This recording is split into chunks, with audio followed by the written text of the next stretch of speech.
Gildas Giraudot, bonjour. Alors, tu sors ton nouveau roman qui s'appelle Antonia aux éditions Au-delà du raisonnable. Tu nous reviens de Paris au Salon du Livre où tu as traîné avec tes copains, notamment Victor Delarbol et bien d'autres encore. Alors, avant de nous parler du roman, raconte-nous ton voyage à Paris, car nous, les provinciaux, on est toujours Voyage à curieux. Paris. Et tout commence par un TGV.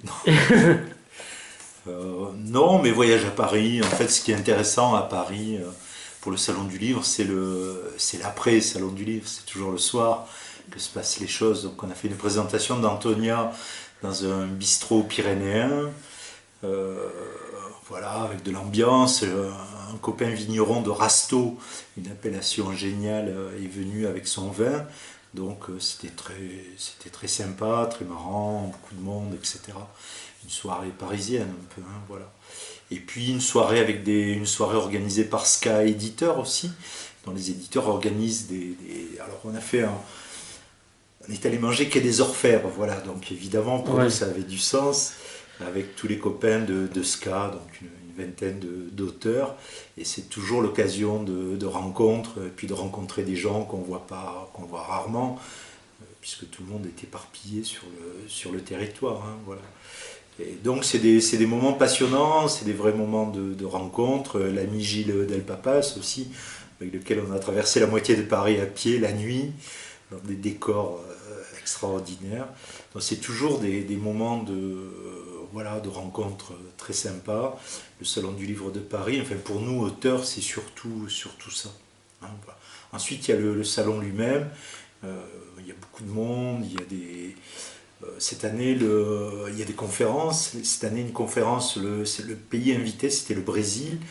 Donc, des conférences passionnantes, des jeunes rappeurs brésiliens, très impertinents, très vivants, avec beaucoup de choses à dire, de choses à nous Européens, Mhm. hein, parce que finalement, c'était l'occasion de ça aussi, cette confrontation entre l'espèce de vieille Europe qui est toujours un peu condescendante sur des pays comme le Brésil, et en fait, le Brésil qui arrive avec beaucoup d'assurance et qui est là un peu pour dire, attendez, nous, la littérature, c'est chez nous aussi, elle se porte bien et on a aussi des choses à dire. Donc ça, c'était des choses passionnantes. Alors, à ce propos, tu étais à Montalba samedi Oui, ouais, dernier ouais, voilà. et vous avez un peu, via Ben Suzette oui, il y Bloch a et Hamilton, Kansaiso euh, qui est venu jusqu'à Montalba. C'était à la fois impressionnant parce qu'au Salon du Livre de Paris, c'est une queue d'une heure et demie pour se faire dédicacer un bouquin. 6 à 700 personnes dans la moindre conférence ou la moindre apparition qu'elle fait. Et là, on était dans la petite salle de l'ancienne école maternelle, avec du monde partout, mais elle était là avec nous, et on a eu vraiment beaucoup plus de contact et de dialogue avec elle enfin moi personnellement, moi, qu'au Salon du Livre de Paris, évidemment, hein. C'est des moments privilégiés, c'est des moments magiques. La culture, c'est à Paris, évidemment, d'accord, on va pas redire tout ça, mais c'est souvent beaucoup plus là, chez nous, dans des endroits magiques et dans des moments magiques comme cela. alors, on va passer à ton roman, Antonia. Donc, moi, je t'ai connu, j'allais dire enfant, c'est absolument pas vrai, mais je trouvais que c'était intéressant de le dire, euh, auteur de polar. Puis tu as fait ton premier roman, La paix est plus que la vérité, et ça c'est le deuxième. Alors, est-ce que tu as abjuré le polar, Gildas? Et maintenant tu es un grand, donc tu es sérieux, tu écris des romans? Non, en fait, voilà, ouais, c'est la question un peu. En fait, tout ça, pour moi, c'est des romans. Donc, finalement, Antonia, c'est mon 10e roman qui est publié, hein. Est-ce qu'il y a une différence entre le roman et le polar? Oui, certainement. En France, on a l'habitude de faire des cases. Donc, il y a le roman policier, il y a le polar, il y a le roman noir. Et Antonia, c'est un roman noir, de façon définitive, si on veut, encore une fois, le mettre dans une case étroite. Maintenant, pour moi, l'écriture d'un polar, d'un roman d'heroic fantasy ou d'un roman noir comme celui-là. C'est toujours un peu la même chose, ça se passe toujours de la même façon, et j'y mets autant d'enthousiasme, hein, quel que soit le genre. Alors, il y a toujours la trame de l'histoire. Alors, avant de parler, pourquoi l'histoire, c'est important de l'inclure? C'est ton point commun avec Victor Delarbol, qui travaille aussi beaucoup sur la thématique historique. Alors, il y a la mémoire, il y a aussi l'histoire. Mais pourquoi c'est un ingrédient essentiel de ta cuisine littéraire et qui donne la densité au goût de tes romans? Parce que je trouve que le roman est un bon moyen de rappeler des choses de façon subliminale. Donc c'est aussi l'occasion d'aborder des sujets plus graves. Évidemment, en premier plan, il y a les personnages, leur profondeur, leur vie, etc. Mais il y a aussi, moi j'aime bien mettre en arrière-plan une réalité historique qui soit authentique. Voilà, donc Antonia, c'est un peu le cas aussi, hein, c'est beaucoup le cas aussi. C'est un roman qui est une fuite en fait. C'est un roman qui part de l'Italie des années de plomb, des années 70, et qui se termine en Afrique, au Rwanda, dans les années 90. Alors bon, on signalera à nouveau le Rwanda qui est un peu obsessionnel, hein, c'est ce côté cuisine machette Non, qui apparemment te plaît.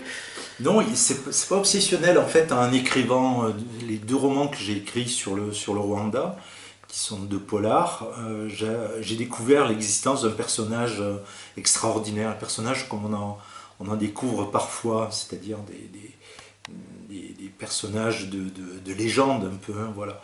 Là, une humanitaire italienne au Rwanda, 2 ans avant le génocide, se met en danger en dénonçant les prémices du génocide. Donc ce personnage m'a interpellé, je l'avais mis de côté, et je me suis, au fil du temps, c'était en 2007-2008, au fil du temps, je me suis demandé comment on en arrive là, on peut en arriver là.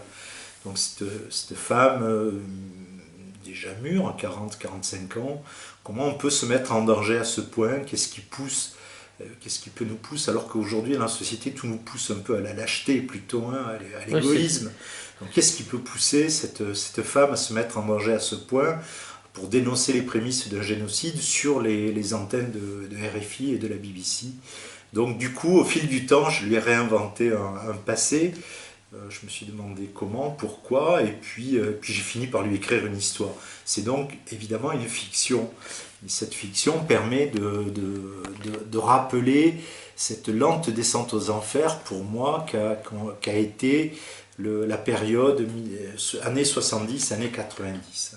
On part de l'utopie la plus folle au cynisme le plus abject. Donc cette lente descente aux enfers que j'ai connue moi en tant que Être humain inscrit dans cette période. Oui, hein. enfant de cette période. Et donc j'avais envie d'en reparler et je l'ai fait là dans ce roman. Alors cette Italie de plomb, elle est intéressante pourquoi? Parce que, alors faut rappeler ce que c'est, donc c'est l'Italie des années 60-70. C'est l'Italie des Brigades Rouges, pour le résumer un peu vite. Mais c'est le sommet de l'iceberg, puisque derrière il y a... Oui, mais il y a Gladio, la CIA. C'est une Italie très complexe de l'après-guerre, où la démocratie se construit avec des à-coups très forts. C'est un moment de guerre froide aussi, bloc de l'Est, bloc de l'Ouest, et donc des interactions très, très violentes. Et Antonia fuit cette Italie des années 70 parce qu'elle est engagée dans l'ultra-gauche. Hein, voilà, c'est un peu le départ. Antonia va fuir toute sa vie jusqu'au moment où elle va décider de s'arrêter, voilà, de fuir. Oui. Donc c'est un peu ça le thème. Alors, ces années 70-90, en fait, les années 68 qui ont traversé la planète l'ont traversée de façon horizontale dans différents secteurs, y compris au sein de l'Église. On les a appelés les théologiens de la libération. Et ces théologiens de la libération ont été mis au pas de façon Dans les années très 80, violente hein. dans les années 80-90. Par la papauté qui était en sous-main travaillée par l'Opus Dei. Alors Jean-Paul II va au Mexique et fait, le pape Jean-Paul II va au Mexique et fait un discours célèbre où il les remet dans le droit chemin. Hein, voilà. Donc j'en parle aussi. C'est un peu cette histoire-là qui se... Alors la se théologie de télescope. la libération, on fait un petit focus avant de repartir sur autre chose, Oui. créé par les jésuites Bien sûr. à la base, d'Amérique du Sud, Oui. et qui pensent qu'on peut faire la symbiose entre le marxisme-léninisme et le christianisme. Oui, Donc c'est ouais. Jésus avec une calache. C'est le christianisme révolutionnaire et leur proximité avec les marxistes en Amérique du Sud les a condamnés définitivement puisqu'ils se sont retrouvés pris un peu dans cette guerre froide où d'un côté étaient les bons, de l'autre les méchants. Quoi, hein, voilà. Et alors il y a une trace de cette période déguisée, puisque ça se passe dans les années 80, c'est le film Mission, qui relate Bien sûr, des faits ouais. du XVIIIe siècle, mais qui parle de l'époque où ça Bien se sûr, passe. tout à fait. C'est très actuel, là, l'histoire a bégayé visiblement. Hein, voilà. Et on le retrouve dans l'Amérique du Sud des années 70-80. Voilà. Et ensuite, les théologiens de la libération n'ont pas disparu, ils sont retrouvés en Afrique du Sud avec Desmond Tutu. Donc on traverse aussi cette histoire-là en arrière-plan, hein, voilà, qui est là. Donc c'est plein de fils différents, plein de réseaux, Oui, c'est plein de raisons. comme les romans finalement de ce type qui portent un arrière-plan historique. Chacun aura sa propre lecture. Et c'est ce qui est intéressant, c'est ce qui m'intéresse d'ailleurs. Le roman, une fois écrit, il n'appartient plus à son auteur. Il est dans différentes visions, différents univers. Et ça, c'est passionnant aussi. Alors tu le présentes vendredi à la librairie Torquatis à 18h, j'augure. 18h, librairie Torquatis à Perpignan. Voilà. Alors qu'il y aura une lecture, il y aura quoi? Des jongleurs, des Non, cracheurs de feu? on va en parler. L'ami Roger Coste a décidé de me passer sur le grill, donc je m'y prêterai avec plaisir. Voilà. Donc il pique ma place et il fait animateur. Voilà, en là. quelque sorte. Voilà. Ouais. Donc 18h30 et 18h. 18h. Et on te reverra pour la Sainte Jordi. Oui, je serai pour la Sainte-Jordi ici, au centre d'Elmoun, à l'invitation du CML. Oui. Et puis Nos amis. le vendredi et le samedi, à l'invitation de la librairie Torquatis, à nouveau, sur la place Arago. Tout simplement pour dédicacer Antonia. Qu'est-ce qu'on a à dire de plus qu'on n'a pas encore dit et que ça serait dommage qu'on dise pas? On a tout dit, ou presque, il n'y a plus qu'à lire le bouquin. Gilda Giraudot, merci. Merci Nicolas.